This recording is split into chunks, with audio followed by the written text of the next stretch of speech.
आणि कोल्हापूर जिल्हा परिषद आणि पंचायत समिती निवडणुकीच्या मतदानाला सुरुवात झाली। मतदान केंद्रावरती मतदारांच्या भल्या मोठ्या रांगा लागलेल्या आहेत आणि मोठ्या उत्साहात हे मतदार मतदानासाठी घराबाहेर पडलेले आहेत।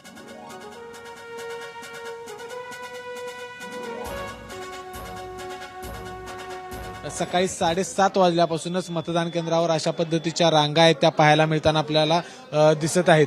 खरं तर या ठिकाणी कोल्हापूरमध्ये 68 जिल्हा परिषदेच्या जागासाठी आणि 136 पंचायत समितीच्या जागासाठी हे मतदान होते आणि नागरिक आहेत ते मोठ्या संख्येने मतदानासाठी बाहेर पडताना आपल्याला पाहायला मिळतात। कोल्हापूर जिल्हा हा नेहमीच मतदानाच्या आकडेवारीमध्ये अग्रेसर राहिलेला आहे।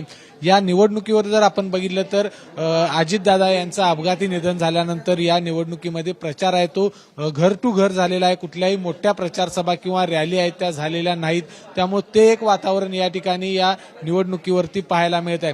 कोल्हापूर जिल्ह्यामध्ये जर आपण बघितलं तर राष्ट्रवादी दोन्ही राष्ट्रवादी या घड्याळ या चिन्हावरच एकत्र येत निवडणूक लढवत आहेत आणि महायुती म्हणजे महायुतीमधील अनेक पक्ष आहेत ते एकमेकांच्या विरोधात उभे टाकलेले या ठिकाणी पाहायला मिळत आहेत। एकूण जर आपण कोल्हापूर जिल्ह्याचा जर विचार केला तर कोल्हापूरकरांनी महायुतीला देखील या ठिकाणी सत्ता दिली होती जिल्हा परिषदेची आणि महाविकास आघाडीला देखील या ठिकाणी सत्ता दिली होती।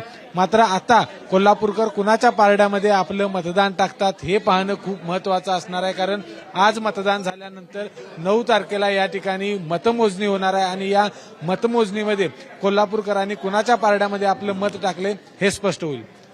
कॅमेरामन निलेश शेवाळेसह विजय केसरकर, एबीपी माझा, कोल्हापूर। एबीपी माझा, उघडा डोळे बघा नीट।